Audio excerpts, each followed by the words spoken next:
e no Brasil com 20 mil voluntários. A vacina foi 62% eficaz quando administrada em 2 doses, como ela foi pensada para funcionar. Mas esse índice subiu para 90% quando foi injetada meia dose, seguida de uma dose completa, no intervalo de 1 mês. Os pesquisadores não têm certeza ainda por que isso acontece, mas com eficácia de, em média, 70%, o imunizante da Oxford fica atrás da vacina da americana Moderna, que apresentou 94,5% de eficácia, e da Pfizer e BioNTech, que apontou 95% de eficácia e já está sendo avaliada pelos órgãos reguladores da União Europeia, do Reino Unido e dos Estados Unidos. Mas a própria Organização Mundial da Saúde lembrou vantagens importantes do produto britânico: o preço e a fácil armazenagem. Cada dose da vacina de Oxford vai custar cerca de $3, contra $19 da Pfizer e $25 da Moderna. E pode ser guardado. O plano é começar a vacinação ainda neste ano. O vice-diretor médico do Reino Unido classificou a vacina de Oxford como verdadeira... Caio Coppola, a respeito dessa situação, desse quadro que começa a preocupar.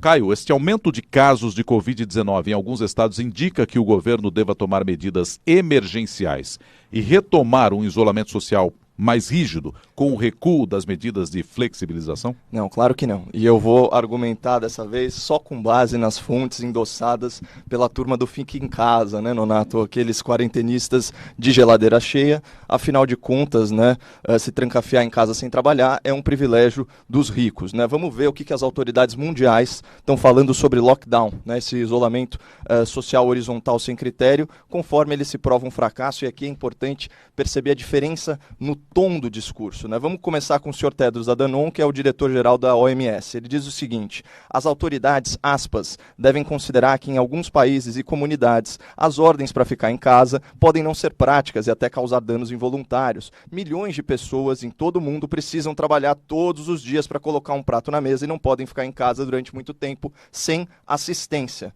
Vamos lembrar, Nonato, que o Ministério da Economia já sinalizou que a extensão do auxílio emergencial, né, o maior programa de transferência de renda da história nacional, não pode ser prorrogado para 2021. Então, hoje, o que consta do projeto de lei orçamentária anual que foi enviado ao Congresso é apenas um acréscimo de 5 bilhões de reais nos recursos do Bolsa Família, ou seja, um acréscimo aí de 18%. Mas vamos ouvir então o que disse o Dr. David Nabarro, que é o enviado especial da OMS para a Covid-19, agora em outubro. Aspas, nós da Organização Mundial de Saúde não defendemos o confinamento como principal meio de controle desse vírus. E ele alerta sobre o quê? Sobre desigualdade social, sobre pobreza e sobre saúde infantil. Olha isso aqui. Os confinamentos têm uma consequência que não devemos nunca subestimar. Eles tornam os pobres mais pobres. Parece que até ano que vem a pobreza mundial terá dobrado e teremos pelo menos o dobro de desnutrição infantil. Né, tanto que a Unicef, que é o Fundo Nacional, né, das Nações Unidas para a Infância, projetou que em decorrência da crise econômica até 1.200.000 crianças menores de 5 anos morrerão a mais no mundo. E o Brasil está entre as 10 nações mais impactadas por esse surto de mortalidade infantil. Olha a gravidade disso. Mas vamos voltar para a OMS. O que disse a porta-voz Margaret Ann Harris, também em outubro? Aspas, o que sempre dissemos, mentira, o que sempre dissemos é que os confinamentos podem ajudar a ganhar algum tempo. Né? Só que antigamente essa era justamente a justificativa dos radicais militantes do Fique em Casa. Né, preparar e equipar as redes hospitalares. Pois bem, só nos primeiros meses da pandemia, segundo o Conselho Federal de Medicina, o número de leitos de UTI aumentou 47%. Ele saltou de 45 mil para 66 mil. Ou seja, as nossas autoridades municipais e estaduais já tiveram todo o dinheiro e todo o tempo necessário para fortalecer o sistema de saúde. Né? E a gente já aprendeu o que quer dizer o isolamento social rígido para a família brasileira. Significa o quê? Desemprego e criança fora da escola. Né? Sobre o desemprego, uma pesquisa internacional publicada na revista científica Lancet concluiu que no Brasil, para cada ponto percentual a mais no desemprego, aumenta em 0,5% a mortalidade da população jovem adulta.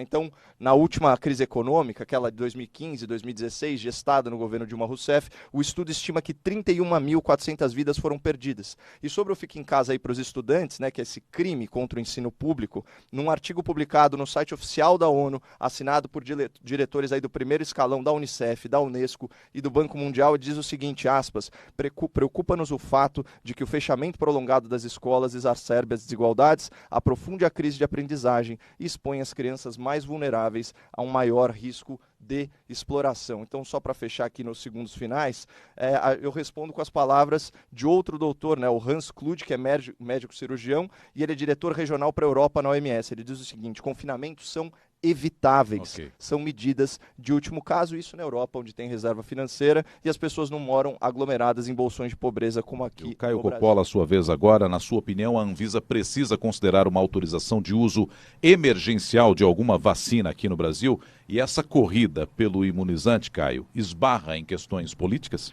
Bom, vamos falar primeiro da politização, né? A gente tem um exemplo disso claro, até mesmo do debate público. Eu acho de um maniqueísmo total ficar colocando, da mesma forma como a gente não pode tratar de branco e preto em termos de isolamento social, até porque ninguém é completamente contra ou completamente a favor de isolamento social, existem gradações, existem sim, né, métodos, né, e formas, e a OMS tem reiteradamente falando isso, de controle e prevenção dentro dos grupos de risco, até porque a mortalidade da Covid-19 para a população abaixo de 70 anos é inferior na casa de 0,05%. Então a gente está falando de uma doença que acomete principalmente grupos de risco, mas essencialmente não se trata aqui de ficar fazendo proselitismo político e oposição sistemática ao governo federal. É um desserviço falar que o governo federal simplesmente atrapalhou os estados. Isso é uma mentira factual. Se você pensar na gestão do Ministério da Economia, né, ao longo da crise, todos os números estão melhores do que as previsões dos analistas e especialistas financeiros. Afinal de contas, o Brasil ele se endividou aí em cerca de 700 bilhões de reais só para cobrir os gastos das despesas. E a gente está falando do quê? Do auxílio fiscal aos estados, né, para recuperar a receita que eles perderam com o ISS, com o ICMS. A gente está falando do quê? Do auxílio emergencial, que é o maior programa de transferência de renda da história, talvez da humanidade.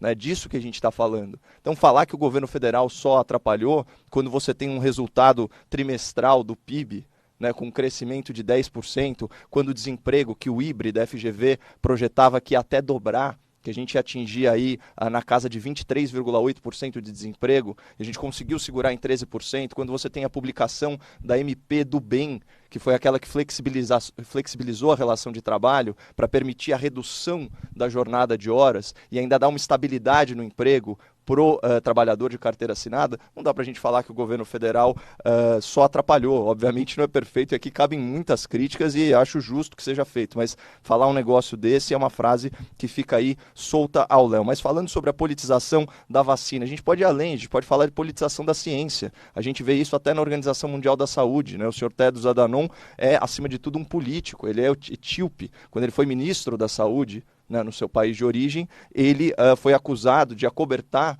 3 surtos de cólera. Né? Ele era o nome da China para a OMS. Um dos motivos da retirada do apoio americano sob a gestão do Donald Trump, né, para a Organização Mundial da Saúde, foi justamente isso. E você percebe que nos primeiros meses da pandemia, a OMS pareceu trabalhar como uma assessoria de imprensa do governo chinês, inclusive acobertando, né, vamos dizer assim, a má gestão, principalmente em transparência de informação, o Partido Comunista Chinês que perseguiu médicos, perseguiu jornalistas no começo da pandemia, que queriam entender o que estava acontecendo. E a mesma coisa vale aqui no Brasil, né? Você tem, por exemplo, o governador de São Paulo colocando uma data marcada, né, para a disponibilização da vacina, como se a ciência obedecesse ao seu calendário político, e você tem o Bolsonaro, como bem colocou o Dr. Bruno, equivocadamente chamando de vacina do Dória, né, esse tipo de coisa, e falando que, clamando aí como se fosse uma vitória pessoal, né, um resultado adverso, né, nos testes da vacina. Então, assim, é lamentável. A boa notícia é que essa politização, ela desgasta todo mundo que tenta se valer dela. Então pega mal para o governador de São Paulo, pega mal para o presidente da República, né? E sobre a Anvisa, é uma agência reguladora, ela não faz testes, ela não executa testes, ela avalia documentação. Se isso for feito da forma mais célere possível, sem expor a população a risco, eu não vejo problema nenhum. Agora, se for queimar etapa, colocando, né, o consumidor e principalmente o consumidor do Sistema Único de Saúde em risco, aí é deletério. Caio Coppola, em sua opinião, as privatizações podem ser uma boa solução para a economia brasileira, tanto no que diz respeito ao cumprimento de uma agenda liberal proposta por Guedes, como em relação à recuperação fiscal do governo, Caio? Bom, sobre recuperação fiscal, é lamentável, né? A gente teria, se fosse o caso, seria fazer concessões ou fazer privatizações, seria vender estatais, né? Não queimar estatais. Se não me engano, eu estou, inclusive, citando o presidente da República aí nessa colocação. Mas naturalmente, né, quando você tem uma situação de déficit, como a gente colocou, né, um déficit projetado aí na casa de 1 trilhão, né, somado o déficit que já era previsto com o déficit da pandemia, você tem uma necessidade aí emergencial de fazer caixa. Mas isso é uma péssima forma de vender os ativos, né, do governo. Agora, falando sobre a questão da agenda liberal, isso é claramente um tema muito caro ao ministro da Economia. Só que a gente tem que pensar a privatização de um ponto de vista estrutural, porque o Estado brasileiro ele não foi feito para se desfazer, para se desmobilizar, para desinvestir. Né? O Estado brasileiro ele foi feito para sempre crescer. O gasto público ele vem numa trajetória ascendente há décadas, né? O freio foi justamente o ano de 2019, quando o setor público ele recua a sua participação no PIB nacional aí na casa de 0,5%. Né? Eu brinco que o Estado brasileiro é um obeso convicto, né? Ele não quer, parece que não quer emagrecer. E esse é o primeiro governo que de fato é vocal sobre a pauta de privatização, porque tem um liberal convicto na chefia do Ministério da Economia, que é muito diferente do liberal por circunstância ou por contingência daquele neoliberalismo dos anos 90, que fez uma privatização aí, vamos dizer assim, repleta, né, de suspeitas, de favorecimentos, e também da formação de oligopólios, esse tipo de coisa, né? Enfim, a Secretaria Especial, né, de Desburocratização, esse é o nome, ela tinha de fato muito protagonismo, tinha um nome à frente dessa secretaria, né, até meados desse ano, que era do Salim Matar, que é um dos grandes empreendedores brasileiros, mas tem muito mais resultados positivos do que a gente imagina, porque desestatizar, Nonato, aqui no Brasil, é uma verdadeira odisseia burocrática. Só para você ter uma ideia, leva 43 meses em média para você conseguir privatizar uma empresa a partir do momento que ela entra no Plano Nacional de Desestatização. E são regimes diversos, né? São regimes, então, você tem situações em que você precisa da autorização do Congresso, tem situações que você precisa envolver aí outros órgãos. Então, você depende da anuência aqui, por exemplo, né?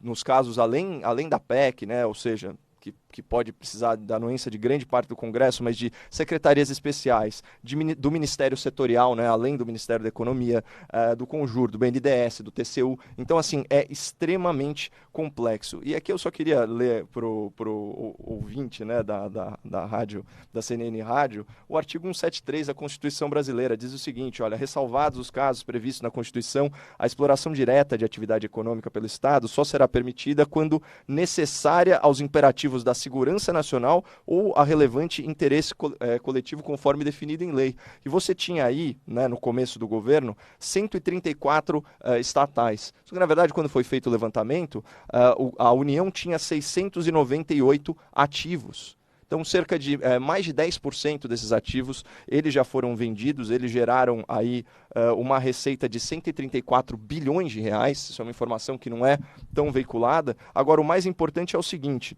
quando a gente pega o número de funcionários, né, você pega o auge, né, 2014, governo Dilma, eram 552 mil. Hoje, em 2019, já está em 476 mil. Então, houve aí um enxugamento. Se você pega o ano de 2015, 32 bilhões de prejuízo das estatais. Esse ano que passou agora, 109 bilhões de lucro. Então, tem alguns nomes, né, principalmente, tem alguns números que são positivos, okay, de compliance, que, enfim, mostram que o Brasil está no caminho certo, mas eu concordo com o ministro, a gente tem que acelerar essa agenda.